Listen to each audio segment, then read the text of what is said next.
ইসরায়েলের নির্লজ্জ মিথ্যাচার এবার স্যাটেলাইটের ছবিতে নগ্ন হয়ে ধরা পড়ল। একদিকে যখন ইসরায়েলের ডিফেন্স ফোর্স বুক ফুলিয়ে দাবি করছিল যে তারা ইরানের ছোড়া সব মিসাইল আকাশে ধ্বংস করে দিয়েছে, ঠিক তখনই সেন্টিনেল-2 স্যাটেলাইট পাঠালো এক বিস্ফোরক ছবি। ছবিটি ইসরায়েলের অন্যতম সুরক্ষিত বিমান ঘাঁটি রামাত ডেভিডের। আর সেই ছবিতে স্পষ্ট দেখা যাচ্ছে ইরানের একটি হাই প্রিসিশন মিসাইলের সরাসরি আঘাতে ঘাঁটির একটি ওয়্যারহাউস বা গুদামঘর পুরোপুরি ধ্বংস হয়ে ছাই হয়ে গেছে। এই একটি ছবি ইসরায়েলের বিশ্বসেরা আয়রন ডোম, ডেভিড স্লিম এবং অ্যারো 3-র মতো বহু স্তরীয় আকাশ প্রতিরক্ষা ব্যবস্থার অহংকারকে ধুলোয় মিশিয়ে দিয়েছে। প্রথমে আসা যাক ইসরায়েলের সেই দম্ভ এবং চরম মিথ্যাচারের মহাকাব্যে।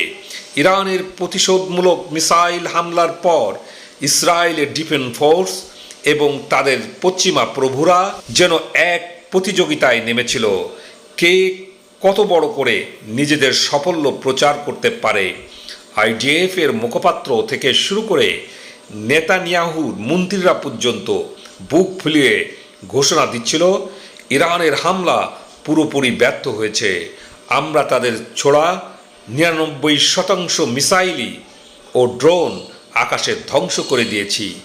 তাদের এই দাবি শোনার পর সিএনএন, বিবিসি থেকে শুরু করে পশ্চিমা বিশ্বের প্রায় সমস্ত মিডিয়া ইসরায়েলের প্রযুক্তিগত শ্রেষ্ঠত্বের প্রশংসায় পঞ্চমুখ হয়ে ওঠে। তারা ব্রেকিং নিউজ চালাতে থাকে। ইসরায়েলের দুর্ভেদ্য আকাশ প্রতিরক্ষা ব্যবস্থা ইরানের হামলাকে খেলনায় পরিণত করেছে। চারদিক থেকে এমন এক বিজয় আবহাওয়া তৈরি করা হয়েছিল যেন ইরান কোনো হামলায় চালায়নি।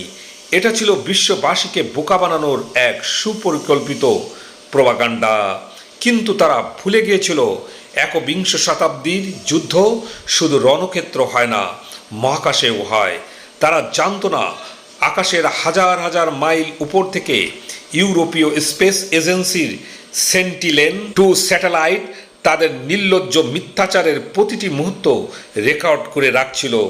সত্যের একটি বিশেষত্ব হলো তা মেঘের আড়ালে বেশিক্ষণ লুকিয়ে থাকে না। টম বাইক নামের একজন ওপেন সোর্স ইন্টেলিজেন্স অ্যানালিস্ট প্রথম এই স্যাটেলাইট ইমেজটি প্রকাশ করেন। আর সেই ছবিটি ছিল ইসরায়েলের গালে এক অপমানজনক চপেট আঘাত, যার আওয়াজ তেল আবিব থেকে ওয়াশিংটন পর্যন্ত শোনা গেছে। ছবিটি জুম করলে যা দেখা যায় তা আক্ষরিক অর্থেই অবিশ্বাস্য।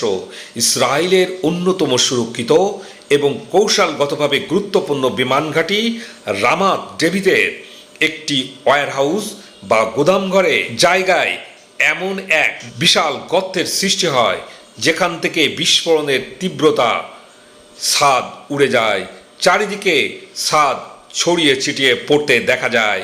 পোড়া আর ধ্বংসস্তূপের চিহ্ন এতটাই স্পষ্ট যেটি কোনো সাধারণ দুর্ঘটনা নয়, বরং এটি একটি হাই এক্সক্লুসিভ মিসাইলের সরাসরি আঘাত। সামরিক ঘাঁটিগুলোতে এই ধরনের সুরক্ষিত ওয়্যারহাউসে সাধারণত অত্যন্ত দামি সামরিক সরঞ্জাম, অ্যাটাক ড্রোন, যুদ্ধ বিমানের যন্ত্রাংশ অথবা কৌশলগতভাবে গুরুত্বপূর্ণ নথি ও প্রযুক্তি রাখা হয়। এই একটি ছবি বিশ্ববাসীর সামনে প্রমাণ করে দিয়েছে যে ইসরায়েল শুধু একটি সামরিক পরাজয়ের শিকার হয়নি, তারা সে পরাজয়ে ঢাকার জন্য বিশ্ববাসীর সাথে নির্লজ্জ প্রতারণা করছে, যা যুদ্ধ অপরাধের চেয়েও কম নয়।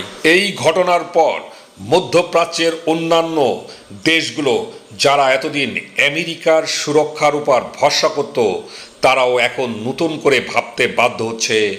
তারা দেখেছে যে আমেরিকা বা ইসরায়েল নিজেদের রক্ষা করতে পারে না, তারা তাদের কিভাবে রক্ষা করবে। দর্শক মণ্ডলী, ইসরায়েলের এই নির্লজ্জ মিথ্যাচার এবং স্যাটেলাইটের ছবিতে ফাঁস হওয়া ইরানের নিখুঁত মিসাইল স্ট্রাইককে আপনি কিভাবে দেখছেন? যে আয়রন ডোমকে নিয়ে পশ্চিমা বিশ্ব এত গর্ব করত, তার এই চরম ব্যর্থতার পর মধ্যপ্রাচ্যের ক্ষমতার ভারসাম্য এখন কোন দিকে যাবে?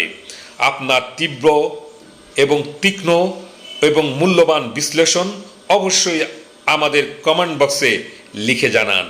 ভিডিওটি ভালো লাগলে এবং আপনি যদি ইরানের এই কৌশলগত বিজয়ে গর্বিত হন, তবে এখনই ভিডিওটিতে একটি লাইক দিন এবং শেয়ার করে বিশ্বকে জানিয়ে দিন যে সত্য কোনোদিন চাপা থাকে না। ভিডিওটি এখনই শেয়ার করে দিন। তাৎক্ষণিক খবর পেতে পেজটি ফলো অথবা সাবস্ক্রাইব করে রাখুন। ধন্যবাদ।